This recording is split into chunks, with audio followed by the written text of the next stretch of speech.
వెంకటేశాయ.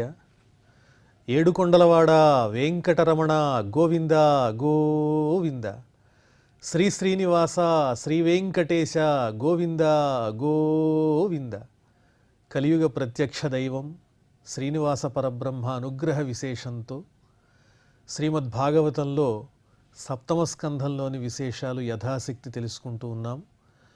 నారాయణం నమస్కృత్య నరం చైవ నరోత్తమం దేవీం సరస్వతీం వ్యాసం తతో జయముదీరయేత్.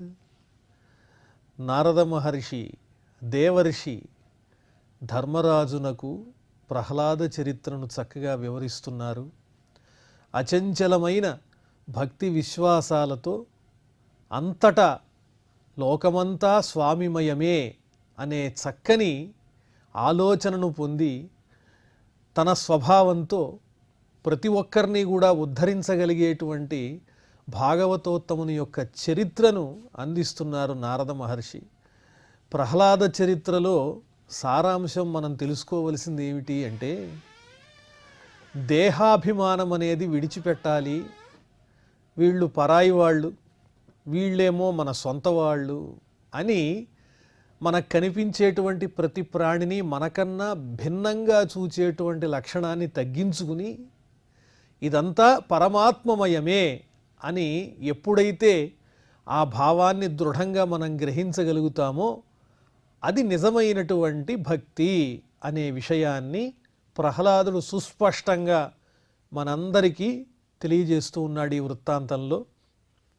ఎలా ఉన్నాడా ప్రహ్లాదుడు అంటే, ఎప్పుడూ ఆ శ్రీ మహావిష్ణువుని ధ్యానించటమే, స్వామి నామస్మరణతో చింతనతో ఆటపాటలు కూడా మానేసి ఆ భగవంతుణ్ణి స్మరిస్తూ అలాగే ఉండిపోతూ ఉన్నాడు ధ్యాన నిమగ్నుడై. న్యస్త క్రీడనకో బాలో జడవత్తన్మనస్తయా కృష్ణగ్రహ గృహీతాత్మా నవేద జగదీదృశం. న్యస్త క్రీడనక, ఆటలన్నీ మానేశాడు. తోటి పిల్లలంతా ఆడుకుంటూ ఉంటే తాను మాత్రం నిరంతరము శ్రీ మహావిష్ణువుని ధ్యానం చేస్తూ మౌనధారి అయి అలా ఉండిపోతూ ఉన్నాడు. జడవత్, ఏ పని చెయ్యకుండా ఏ కర్మను ఆచరించకుండా అలా స్థాణువులా ఉండిపోతూ ఉన్నాడు. తన్మనస్తయ, ఆ పరమాత్మ మీదే నిరంతరము తన మనస్సుని లగ్నం చేసి ఉన్నాడు. అందువల్ల ఈ లోకంలో ఉన్న విషయాలన్నీ అతనికి ఏమాత్రము అంటటం లేదు, వాటితో సంగం లేకుండా ఉన్నాడు. కృష్ణగ్రహ గృహీత ఆత్మా నవేద జగదీదృశం, ఆ శ్రీ మహావిష్ణువు మీదే నిలబడిపోయినటువంటి ఆ మనస్సు కలిగి ఉండటం చేత ఈ జగత్తుని పట్టించుకోవటమే మానేశాడు. ఏం జరుగుతోందో కూడా తెలుసుకోవటం లేదు.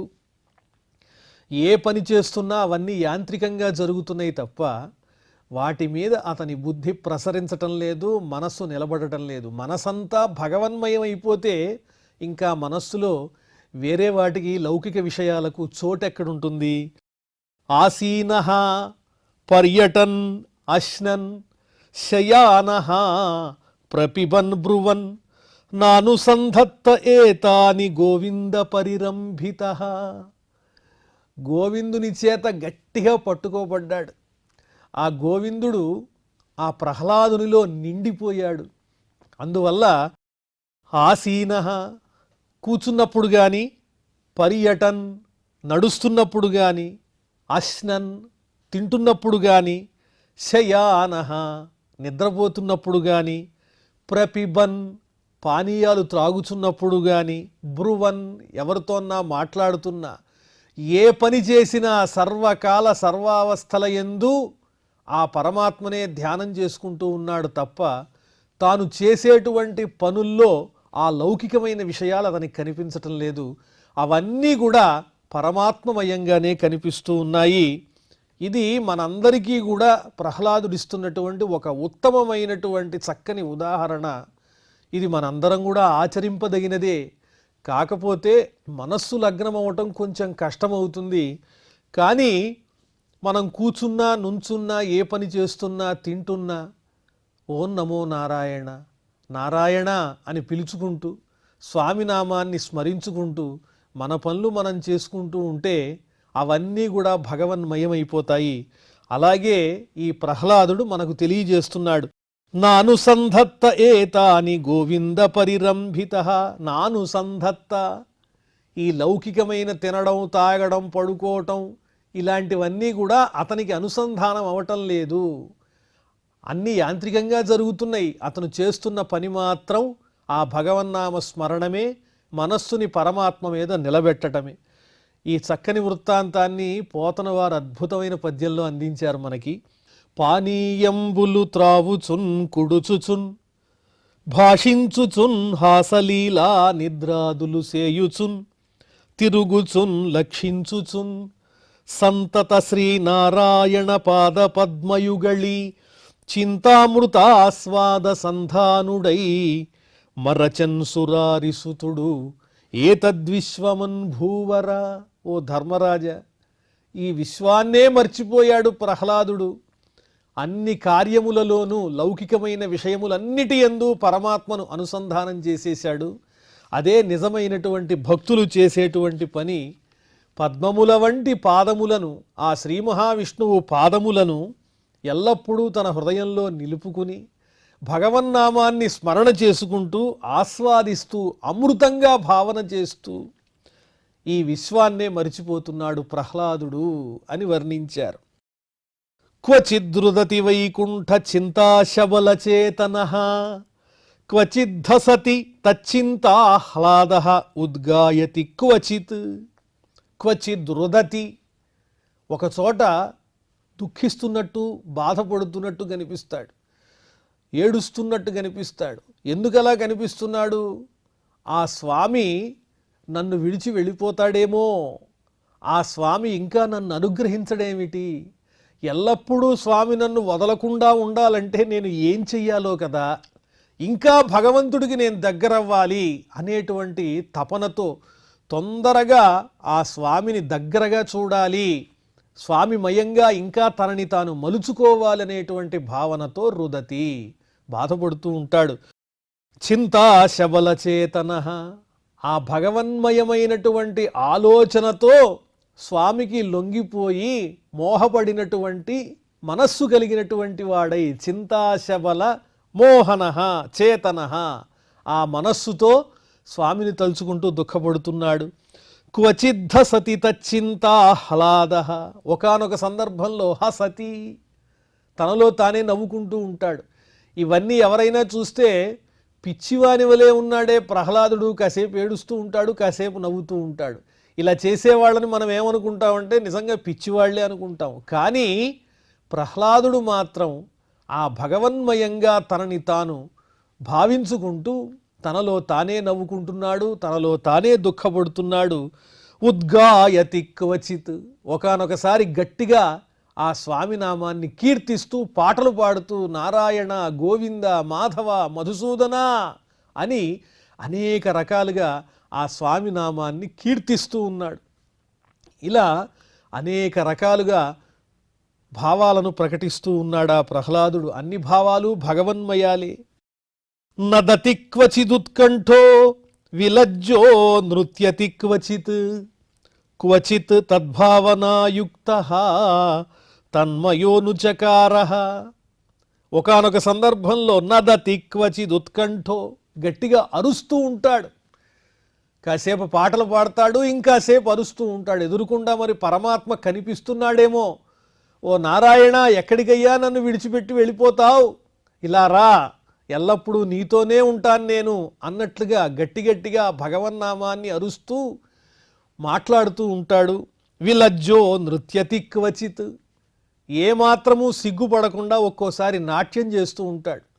ఆ స్వామిని తలుచుకుంటూ ఆ పారవస్యంలో, ఆనంద పారవస్యంలో నారాయణ నారాయణ అని నామాన్ని స్మరించుకుంటూ హాయిగా నాట్యం చేస్తూ ఉంటాడు. ఇంతమంది ఉన్నారే అనేటువంటి బిడియం అతనికి లేదు. ఎందువల్లంటే చుట్టూ ఉన్న వాళ్ళంతా పరమాత్మ స్వరూపులైనట్లయితే ఇంకా బిడియం దేనికి? క్వచిత్ తద్భావనాయుక్తః, ఆ పరమాత్మ భావనతో సంపూర్ణంగా నిండిపోయి తన్మయోనుచకారః, తన్మయుడైపోయి అనుచకారః, ఆ శ్రీ మహావిష్ణువు యొక్క లీలలను అనుకరిస్తూ ఉంటాడు, అనుసరిస్తూ ఉంటాడు. ఆ లీలా విశేషాలని తలుచుకుని తానే కాసేపు శ్రీ మహావిష్ణువు అనుకుని ఆ విష్ణువులాగా తాను కూడా నటనలు చేస్తూ భగవద్భావన భరితుడై ఆనందాన్ని అనుభవిస్తున్నాడు ఆ ప్రహ్లాదుడు.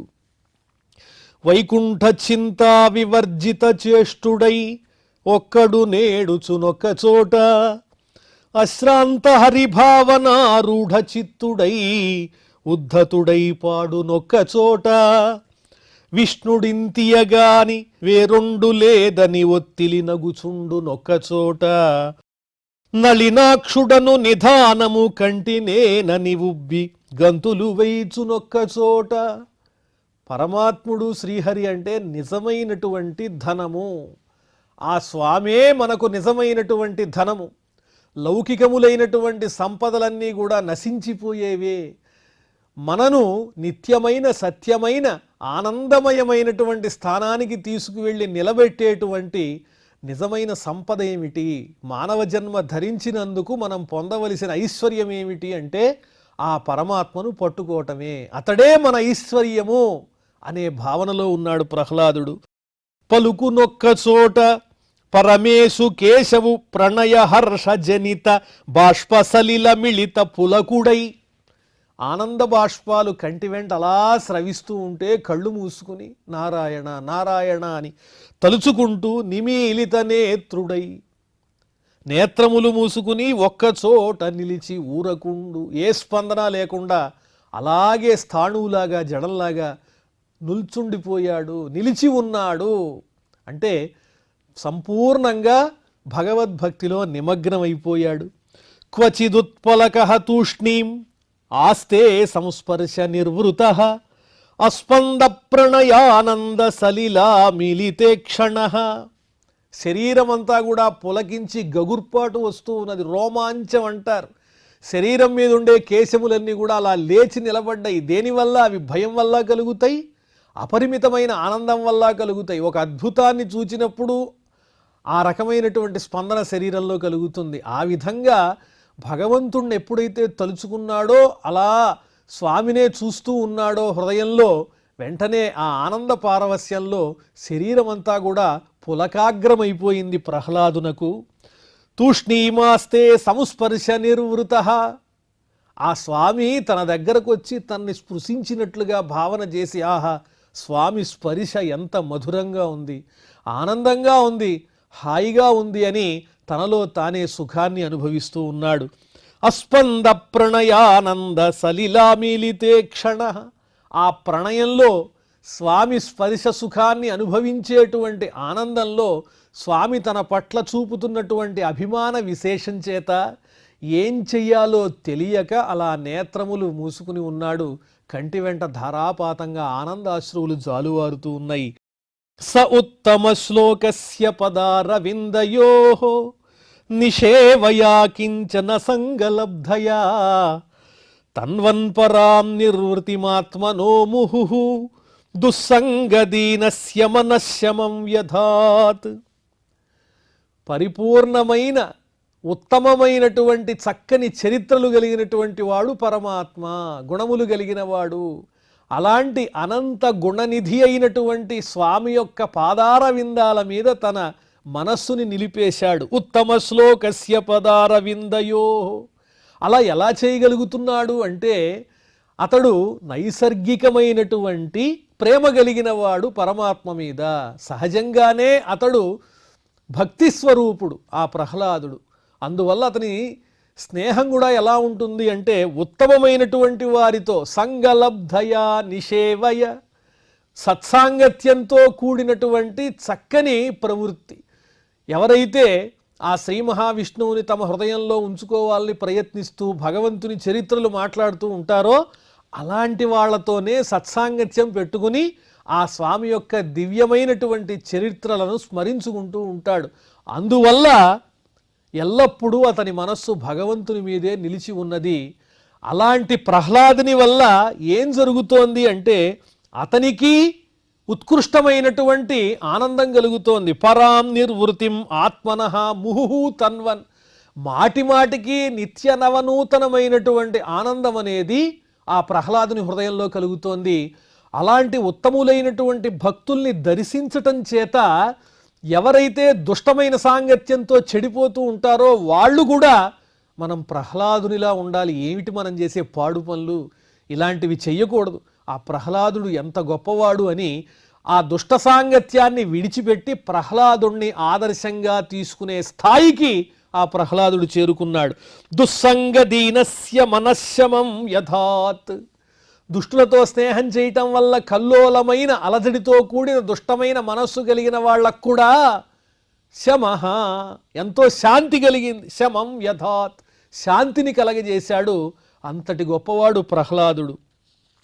అందువల్లనే భక్తులు ఎక్కడైతే ఉంటారో ఆ భక్తుల్ని మనం చూసుకుని వాళ్ళతో పాటు స్నేహం చేస్తూ పరమాత్మకు సంబంధించినటువంటి వాక్కులు పలుకుతూ ఉంటే మనకి తెలియకుండానే మనస్సు స్వామి పాదాల చెంత నిలిచిపోతుంది.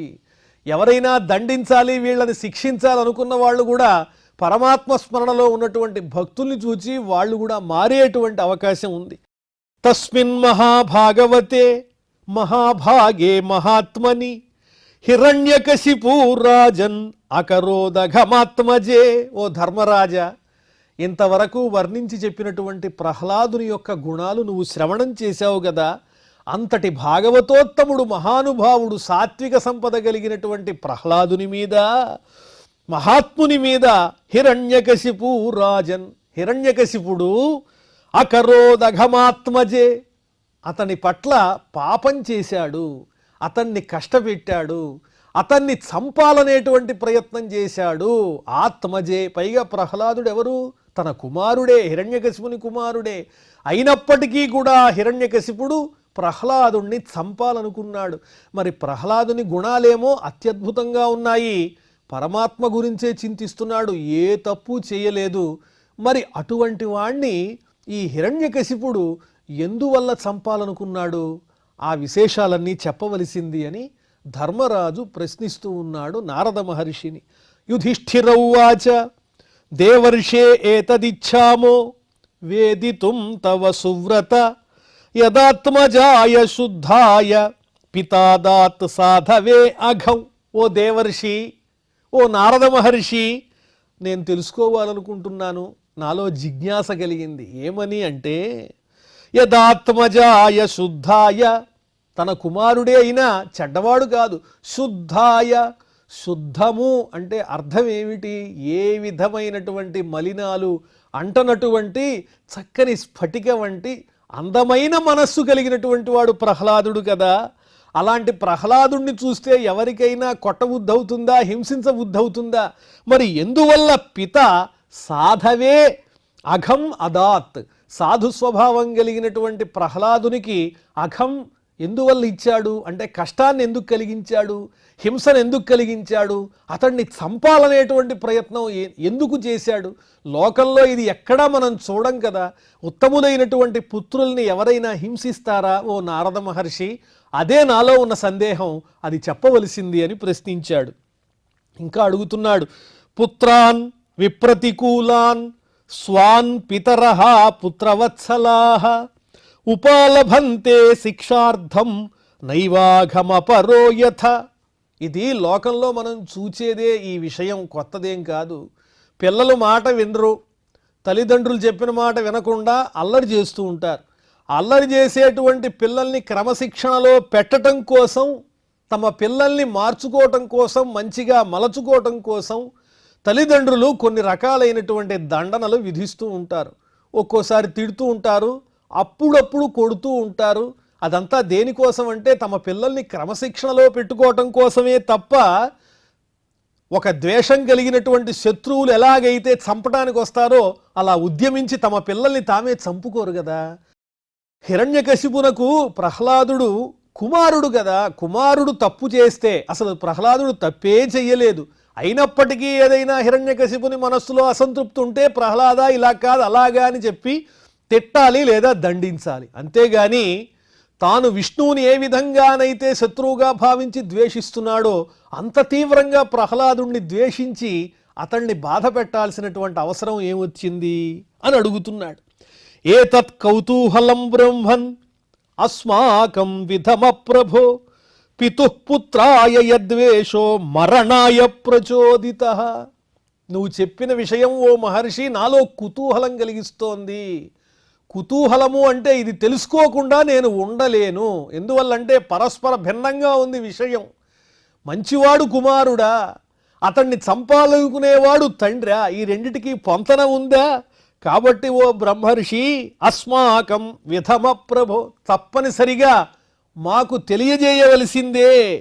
పితుః పుత్రాయ యద్వేషో, ఒక తండ్రికి పుత్రుని మీద ఉండేటువంటి ద్వేషము ఎక్కడి దాకా వెళ్ళిపోయింది అంటే మరణాయ ప్రచోదిత, ఆ పుత్రుణ్ణి చంపేంత వరకు వెళ్ళిపోయిందంటే ఇక తండ్రి కొడుకుల యొక్క ప్రేమానుబంధాలు కూడా ఇంత దారుణంగా ఉంటాయా? హిరణ్యకశిపునకు ఏ క్షణంలోనైనా తన పిల్లవాడిని చూస్తే నా పిల్లవాడిని నేను చంపటం ఏమిటనే భావన కలగలేదా? ఇది లోక విరుద్ధమైన విషయం కదా. కాబట్టి ఈ విషయాన్ని ఎలాగైనా నేను తెలుసుకోవాలి అనేటువంటి తపనతో ధర్మరాజు నారద మహర్షిని ప్రశ్నించాడు.